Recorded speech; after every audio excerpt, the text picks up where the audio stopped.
Welcome back! You are here for day 2, and that already tells me something about you. You are not the kind of person who starts something and gives up after one day. You came back, and that is exactly the kind of person who actually learns English. So before we start, I want you to take a second and recognize that. You showed up yesterday, and you showed up today.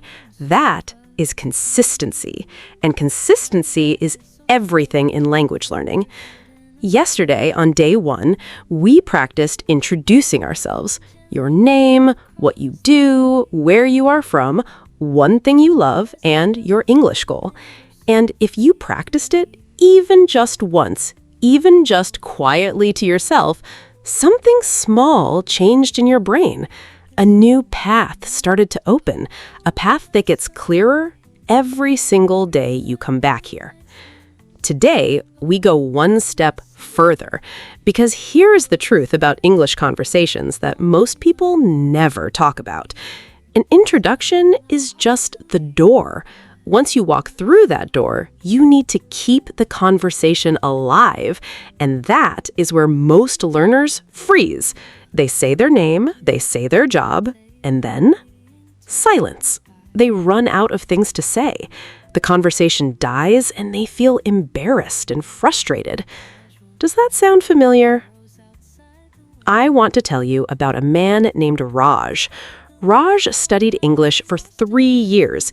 He practiced his introduction every day. He knew his grammar, he knew his vocabulary, but every time he tried to have a real conversation in English, the same thing happened. After 2 or 3 sentences, silence. He had nothing more to say. He felt like he was failing. But Raj was not failing. Raj just never learned the one skill that keeps conversations alive: asking questions. And that is exactly what we are going to learn today. How to ask questions in English. Real questions, natural questions, questions that make people want to keep talking to you. Here is something important I want you to understand. A conversation is not a speech. It is not about talking as much as possible. It is about connection. And the fastest way to connect with someone in English is to show genuine interest in them. And you do that by asking questions. When you ask someone a good question, something happens. They feel seen. They feel interesting. They want to keep talking. And suddenly, the conversation is no longer hard work. It flows naturally. So, today I'm going to teach you 5 questions that will keep any English conversation alive. 5 questions that are simple, natural, and incredibly powerful. And after each one, I'm going to show you how to use it in a real situation so you can see exactly how it works. The first question is, where are you from? This is one of the first questions people ask when they meet someone new. It's friendly, easy, and it always leads somewhere interesting. For example, you meet someone and you say, "Hi, my name is Luna. Nice to meet you." They say, "Nice to meet you too. I'm Ahmed." And then you say, "Where are you from, Ahmed?"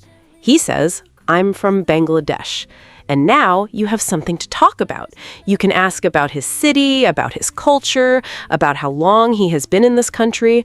One simple question opens a whole conversation. The second question is, what do you do? This means, what is your job? What do you work on? What do you study? It is one of the most natural questions in any English conversation. And here's a small trick that makes it sound even more natural. Add the word "so" at the beginning. So, what do you do?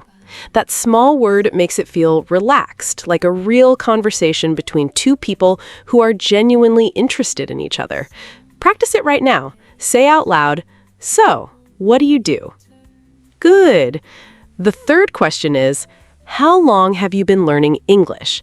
Now, this one is especially powerful for you because you're going to be meeting other English learners. And this question immediately creates a connection. It says, I am on the same journey as you. It opens up a conversation about learning, about struggles, about progress, and it also gives you a pattern that you can use in many different situations. How long have you been living here? How long have you been working there? How long have you been studying this subject? One structure, unlimited uses. Say it out loud now. How long have you been learning English? Perfect. The fourth question is, what do you like to do in your free time? This is the question that makes conversations warm and personal. When someone tells you what they love doing, their energy changes. They smile, they become more open, and the conversation stops feeling like an interview and starts feeling like a real human connection. This question works with everyone, a colleague at work, a new friend, someone you just met online. What do you like to do in your free time? Say it out loud now. What do you like to do in your free time? Perfect. The fifth question is my favorite one, and I want you to remember it because it will save you in so many situations. Can you tell me more about that? When someone says something interesting, or when you want to keep the conversation going, or when you didn't fully understand what they said, use this question. Can you tell me more about that? It shows you're listening, it shows you're interested, and it gives you time to think without the conversation stopping. Say it now. Can you tell me more about that? Beautiful. Now I want to show you how all 5 of these questions work together in a real conversation. Listen to this example and pay attention to how natural it sounds. Luna meets someone new. Luna says, "Hi, my name is Luna. Nice to meet you." The other person says, "Nice to meet you too. I am Carlos." Luna says, "Where are you from, Carlos?" Carlos says, "I am from Mexico, but I have been living in the United States for 2 years." Luna says, "That is interesting. How long have you been learning English?" Carlos says, "About 3 years now." Luna says, "And what do you do here in the States?" Carlos says, "I work in construction, but I want to find a better job. That is why I am improving my English." Luna says, "That is a great goal. What do you like to do in your free time?" Carlos says, "I love playing football and watching movies." Luna says, "Oh, really? What kind of movies?" Carlos says, "Mostly action movies." Luna says, "Can you tell me more about your favorite one?" Do you see what happened there?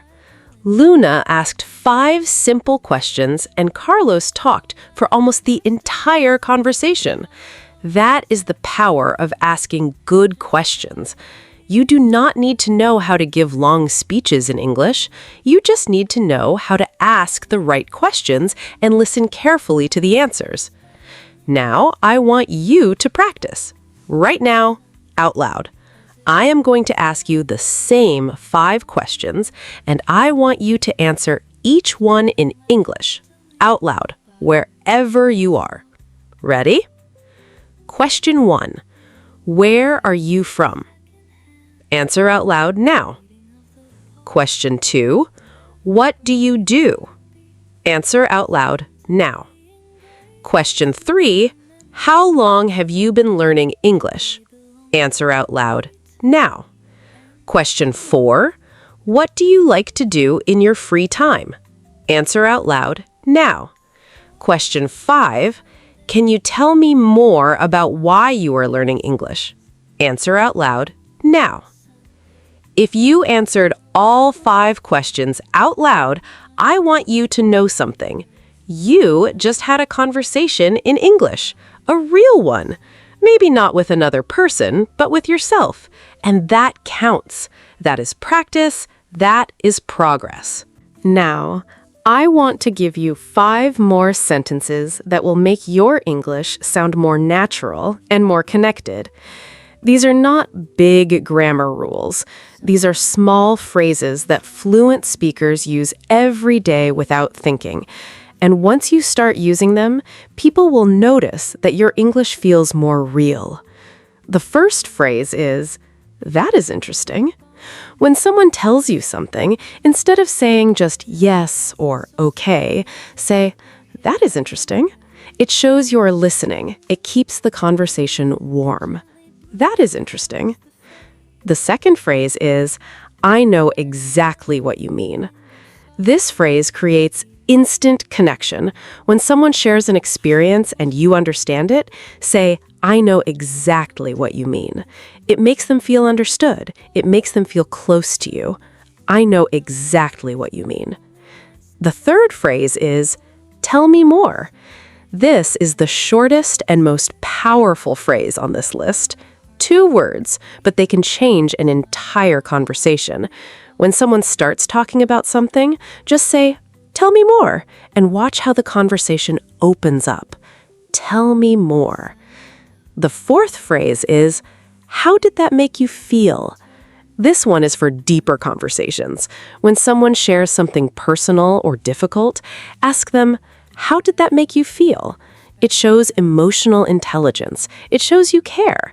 And it creates the kind of connection that people remember. How did that make you feel? The fifth phrase is, "I really appreciate you sharing that with me." This is how you end a meaningful conversation in English. When someone has opened up to you, when they have shared something real, acknowledge it. Say, "I really appreciate you sharing that with me." It's respectful, it's warm, and it leaves a lasting impression. "I really appreciate you sharing that with me." Now, here is your challenge for today.